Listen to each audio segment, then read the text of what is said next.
First kiss. Luna dan yang lainnya saling menatap. Mereka juga tak bisa berbuat apa-apa kalau topik bahasanya adalah tentang anak.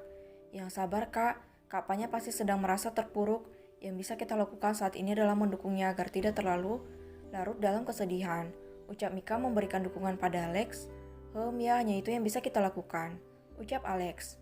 Saat mereka tengah asik berbincang, Celine dan Mima turun ke bawah, namun ada sesuatu yang aneh dengan mereka. Wajah keduanya tampak memerah, apalagi Celine dan Mima memiliki kulit yang putih sehingga jika sedang memerah, langsung terlihat dengan jelas. Kak Celine, Kak Bima, kalian makan dulu Gi. Kami tadi udah makan malam, ucap Luna yang mengalihkan perhatian mereka sementara Gama dan si kembar menutup semua informasi di dalam komputer mereka agar tidak terlihat oleh Bima dan juga Celine. Sebenarnya yang ingin mereka tutupi adalah informasi tentang Jerry dan Sarah. Iya nak, kami ke ruang makan dulu ya, ucap Bima. Tunggu dulu, panggil Aiden yang mulai dengan tingkah jenakanya. Papi, ucap Aurel dan Mika bersamaan sambil menatap Aiden sebab mereka berdua hafal betul dengan Aiden yang pasti akan menjahili orang lain. Padahal sudah bapak-bapak tapi hobinya masih saja sama. Okce, bisik pria itu sambil terkekeh. Lalu kembali menatap wajah Bima dan Celine yang tampak seperti sedang gugup dan masih saja memerah. Kalian habis ciuman ya?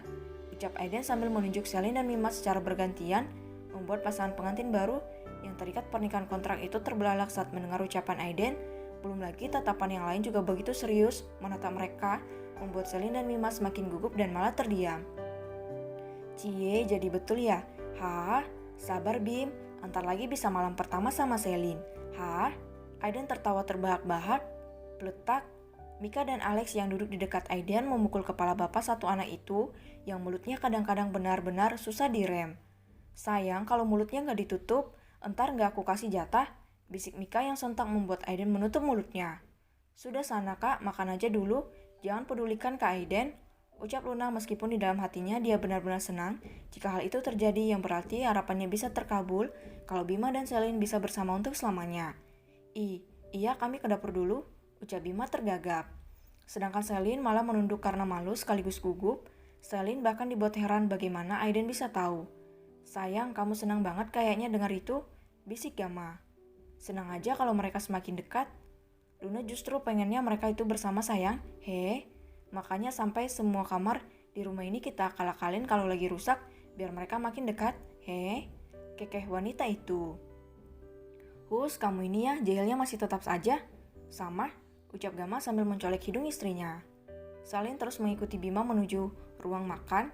Di sana sudah disediakan makanan untuk mereka berdua oleh pelayan. Duduklah, kita makan setelah itu. Bergabung dengan yang lain, ucap Bima berusaha mencairkan suasana yang canggung. Di antara mereka berdua, baik, jawab Celine.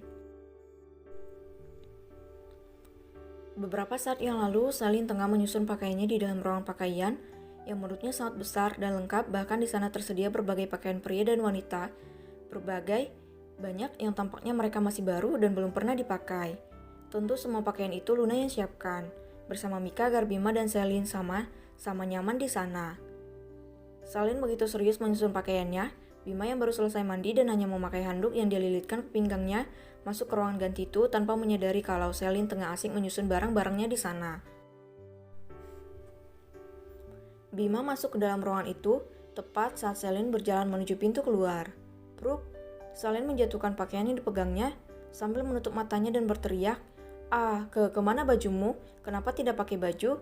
Teriak Celine sambil menutup matanya karena terkejut. Melihat tubuh bagian atas Bima yang tampak benar-benar atletis dan pastinya menjadi idaman kaum wanita.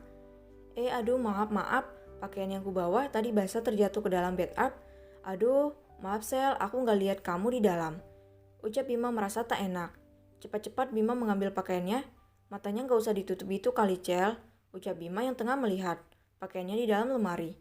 Kamu nggak pakai baju Bima, aku keluar deh, kamu pakai baju dulu, ucap Celine sambil berjalan keluar dengan menutup matanya, namun dia malah salah jalan dan tersandung kakinya sendiri hingga bruk. Celine terjatuh ke depan, di mana Bima sedang berdiri dengan menatap dirinya yang masih menutup matanya. Keduanya pun terjatuh ke lantai dengan posisi bibir mereka saling menempel. Bima berada di atas lantai dan Celine di atas tubuh Bima. Pandangan mata keduanya bertemu. Celine dapat merasakan sesuatu yang mengganjal di bawah sana membuat dia terbelah kaget. Begitu juga dengan Bima yang terkejut dengan kejadian tiba-tiba ini. Dengan cepat, Selin bangkit berdiri namun dia melihat sesuatu yang tidak seharusnya dia lihat walaupun sudah sah menjadi istri Bima. Handuk Bima lepas dan terpampanglah tubuh bagian bawah Bima. Selin benar-benar gugup tak karuan, wajahnya merona, apalagi Bima dia juga merasakan hal yang sama. Dia benar-benar malu saat ini. Maaf, ucap Bima sambil menarik handuk dan menutup tubuhnya. Dia berusaha tetap cool meskipun wajahnya mengatakan kalau dia sedang malu dan juga gugup persis seperti yang dirasakan oleh Selin. Aku juga minta maaf, aku yang salah. Aku mandi dulu, ucap Selin yang masih berusaha menetralkan perasaannya saat ini. Gugup bercampur malu dia rasakan apalagi saat bibir mereka bersentuhan, membuat jantung Selin benar-benar berdegup kencang. Oh Selin, kenapa kau bodoh dan ceroboh sekali sih? Cuman pertamaku, gerutu Selin sambil mengacak-acak rambutnya menuju kamar mandi. Wajahnya benar-benar merona saat ini. Bima menarik napas panjang, hampir saja sesuatu di bawah sana dibangkitkan dari tidurnya sebab Selin banyak bergerak. Di atas tubuhnya tadi, pria yang kini sudah berstatus sebagai suami dalam pernikahan kontrak itu memegang bibirnya sambil senyum-senyum sendiri. Jadi itu rasanya berciuman manis sekali, bibirnya sangat lembut. Gumam Bima, wajahnya bahkan sangat memerah saat ini. Dia tersipu hanya karena kejadian tidak sengaja tadi. Tunggu, apa aku menikmatinya? Gila kau Bima, gerutu pria itu sambil mengacak-acak rambutnya. Kembali ke masa sekarang, di meja makan tampak mereka berdua sangat canggung, terlebih Selin yang menyebabkan kekacauan besar itu terjadi karena tidak hati-hati saat berjalan tadi. Maaf atas kejadian tadi, aku tidak bermaksud, cicit Selin yang merasa tidak enak dengan Bima. Iya tak apa, bukan masalah besar, hanya saja aku sudah kehilangan ciuman pertamaku, ucap Bima. Uhuk, Selin terbatuk saat mendengar bahwa itu adalah ciuman pertama seorang Bima. Sejujurnya dia tak menyangka kalau Bima ternyata belum pernah berciuman sama sekali persis seperti dirinya. Minum dulu, ucap Bima yang dianggukkan oleh Selin. Apa aku tak salah dengar? Bagaimana mungkin? Selin terdiam. Itu mungkin Selin selama kau adalah orang yang punya prinsip. Ya tak apalah, yang penting ciuman pertamaku jatuh pada orang yang tepat, ucap Bima dengan sedikit bergumam. Apa kau bilang? Tanya Selin. Tak ada, sudah lanjutkan makanmu, ucap Bima. Aku tak akan melepaskanmu Selin, batin Bima. Kenapa aku jadi berharap kalau pernikahan ini tidak akan berakhir, batin Selin sambil melirik Bima.